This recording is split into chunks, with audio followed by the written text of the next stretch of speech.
What is good with everyone? You guys ready for some weekend and rewind, also known as Word?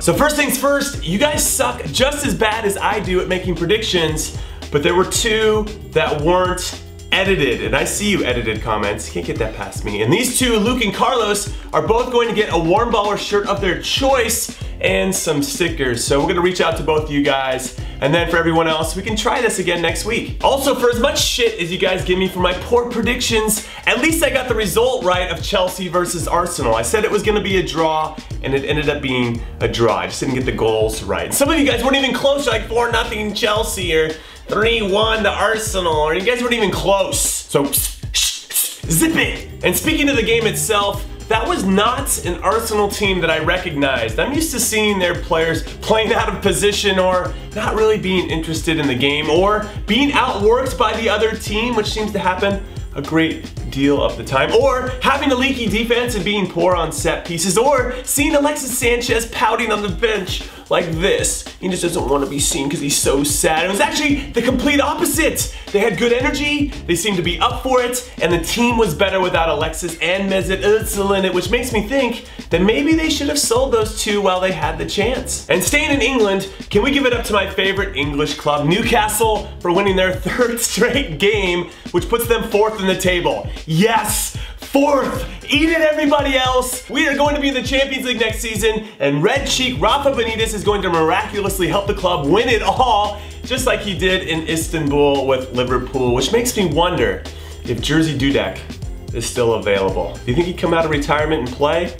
I mean, we could use some of his magic. And can I take a moment to talk about how the Premier League is shaping up to be a two-horse race this year between Real Madrid and Barcelona's former managers? That's right, Jose Mourinho and Pep Guardiola and their clubs, Manchester United and Manchester City respectively, are running away with this league. And sure, the 4-0 scoreline over Everton this weekend flattered United because 3 of those 4 goals were scored in the last 10 minutes of the game, one of which by Everton's former striker Romelu Lukaku, who gave it one of these to the Everton fans. But I think I would do the same. If they were heckling me all game and booing me all game, and even when I missed a sitter, I'd be like, oh man, I'm just stick it in there to those guys. And then I finally did it at the very last moment of the game. I'd be like, yeah, what? And sure, City played against a poor Watford team that loves nothing more than giving Sergio Aguero goals at Vicarage Road. But both of these clubs have something special this season. You can feel it, which is evidenced by the fact that both clubs are currently locked on wins. They both have 4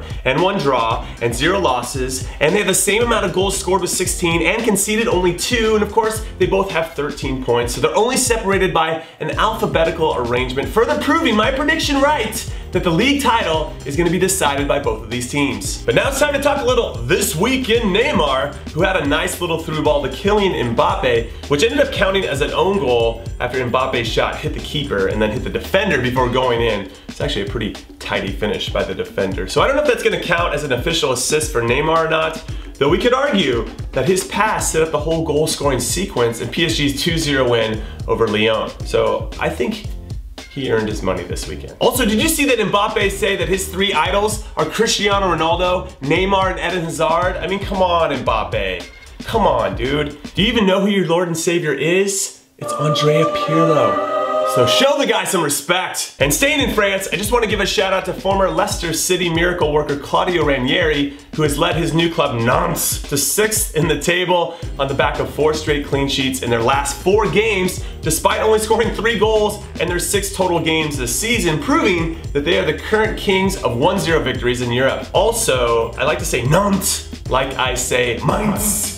And that's pretty cool. And staying in France one more time, I want to give some love to Falcao, who is the man again for Monaco this weekend, scoring 2 goals in his club's 3-0 win over Strasbourg, which gives him 9 goals this season. And the fun fact about this is that he scored these 9 goals from just 10 shots on target. That is some accuracy. That is impressive. And that dude is a legend. But now let's head to Spain so we can talk about former Spurs players doing big things in La Liga this weekend, like Gareth Bale, who actually did something positive for Real Madrid without getting hurt in Madrid's big 3-1 win on the road over the once red-hot Real Sociedad, who aren't so red-hot anymore. But I still think Madrid should sell Gareth Bale. I really do. Just get him while he's at his peak. Just sell him. You don't really need him anymore. You got Asensio and you got Isco. And then of course there's Spurs legend Paulinho, who actually did something positive for Barcelona with his top quality game-winning goal with 7 minutes left to help Barcelona beat Getafe on the road 2-1 and help the club stay perfect on top of the table. And it was a great goal. You guys should check it out. Also, I said it before and I'll say it again. I think the Paulinho signing will end up being a good one for Barcelona when it's all said and done. And I'm not just saying that because he has Eno in his name. I would never do that. Maybe I would. No, I would never do that. Also, I want to give a shout out to my former career mode club, Atletico Madrid, for winning their first ever game in their brand new stadium in true Atleti fashion, grinding out a 1-0 win on a game-winning goal from Antoine Griezmann. And speaking of career mode, I played with Atleti in season 1 and Arsenal in season 2, so who should I manage next? And keep in mind that I definitely want to change countries. I've done Spain and I've done England. And do you think I should keep the theme of teams that start with A?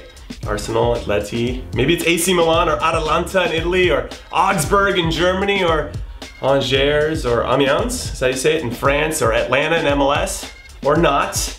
I'm wide open to suggestions, so let me know. And now let's head to Italy, where Napoli are averaging more goals per game, 3.75 that is, than any other team in Europe. And as I mentioned in my Serie A preview, which if you didn't watch, what the f***, I think Napoli are going to take Juventus the very last weekend of the season. And then what happens? I said Juventus will do it, but maybe Napoli does do it. And this weekend proves my case. A 6-0 thrashing of Benevento, which keeps them tied on points at the top of the table with Paulo Dybala and Inter Milan, who both had fantastic performances this weekend as well. And I say Paulo Dybala instead of Juventus because Dybala is carrying this club. He had another hat trick this weekend, his second of the season, and it's hard to say who's in better form than him at this very moment. Minus El Tigre, because El Tigre is the man. I love me some Falcao, especially since he proved everybody wrong. Everybody's like, this guy sucks. He's got a knee injury, he's never coming back from it, and now he just lights everybody up, and it's awesome. And another story that you should know about from Italy this weekend is that of Pietro Pillai,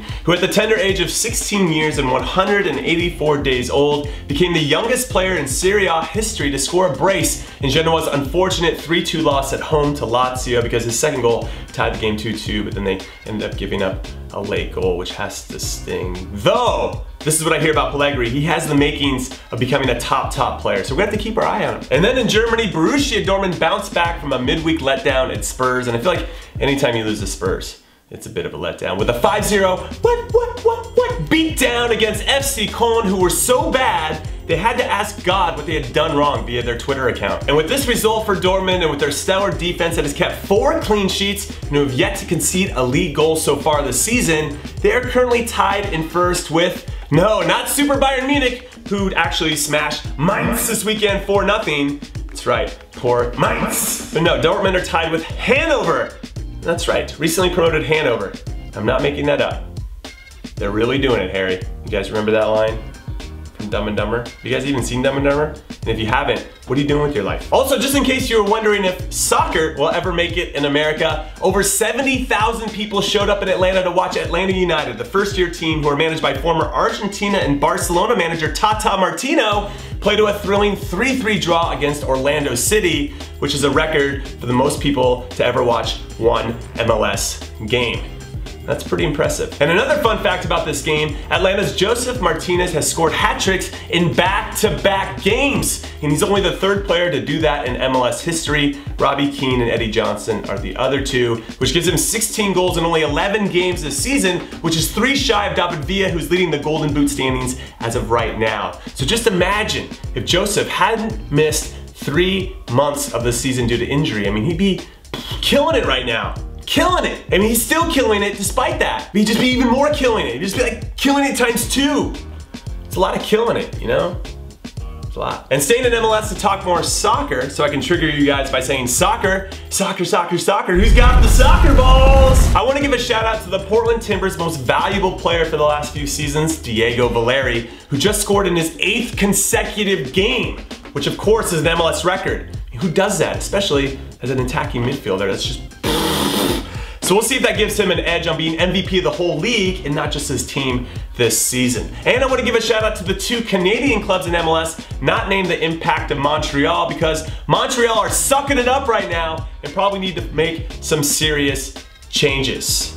And please don't sign Didier Drogba, he's way too old. Instead, I'm talking about Toronto FC, who demolished the LA Galaxy 4-0 on the road to take one step closer to having the best regular season record in MLS history. Records are being broken all over this season. And the Vancouver Whitecaps, who have been low-key super steady this season and now find themselves on top of the Western Conference with 6 games to go. And do you guys remember when I said on Friday that the club that is currently on top of the Serie A in Brazil, Corinthians, were in poor form and that second place Grêmio might have a chance to catch them? Yeah.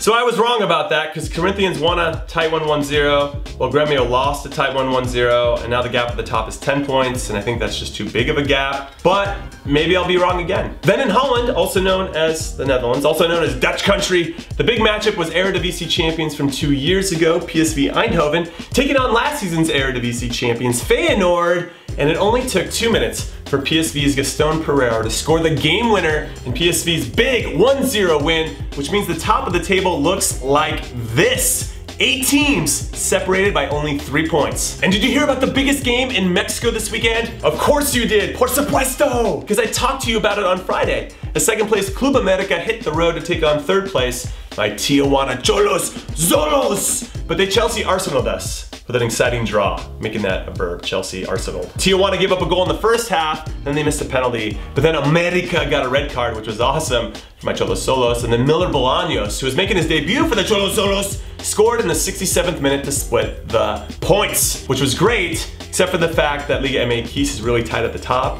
so even though that tie felt positive, they still dropped down to 5th in the table. But we got them, vamos! Also in Portugal, and yes, I'm gonna preface this by saying I know it's still early in the season, but it maybe, kind of, hopefully looks like Benfica might not win the league for the 5th consecutive season, as Porto and Sporting both pulled off huge results, as Porto beat an above-average Rio Ave team 2-1, and Sporting beat Tondela 2-0 to keep their records perfect with 6 wins from 6 games. But the bigger news was Benfica's loss to Boa Vista, especially the part where Espinho scored the game winner from a 35-yard free kick, proving that being an Inho is a very special thing because greatness is in our blood. And finally, the douchebag of the weekend award goes to Sorin Eismann from 3rd Division German side Karl Zeiss Jena, who stole the ball off of his opponent's foot and proceeded to pull one back for his team when they were down 2-0 after his opponent had completely stopped playing because one of Eismann's teammates was hurt. Yes, look at it here. Roll the clip. Also das Ding hier ist noch nicht durch. Selbst wenn jetzt Granatowski den Ball hat. Jena gefällt mir gut. Granatowski lässt den liegen. Und das ist das Tor. Pass mit verrücktes Tor. So as you saw, everyone was going apeshit, as they should have been, but the referee had to allow it because he didn't officially stop play. Unfortunately, it didn't end there. With the game now at 2-1, Karl Zeiss Jena ended up scoring again, and guess who scored? Yes, the same goddamn douchebag, Sorin Eismann. I mean, is that, what? Is that fair? Is there any fairness in this world? No, there is not. As this game finished 2-2. And okay, that is it. That is all I got except for this. Tomorrow's the Champions League preview that you all want and need in your life. Wednesday is the first episode of Cutthroat FIFA between Spencer and Castro, so circle that on your calendars. And Thursday will be my vlog from the Open Cup final because I'm going to Kansas City for the final on Wednesday night between my beloved Sporting Kansas City and the New York Red Bulls. And it is gonna be awesome. The last time I was at an Open Cup final, Kansas City won it. But that's for another time. I'll see you tomorrow. Later.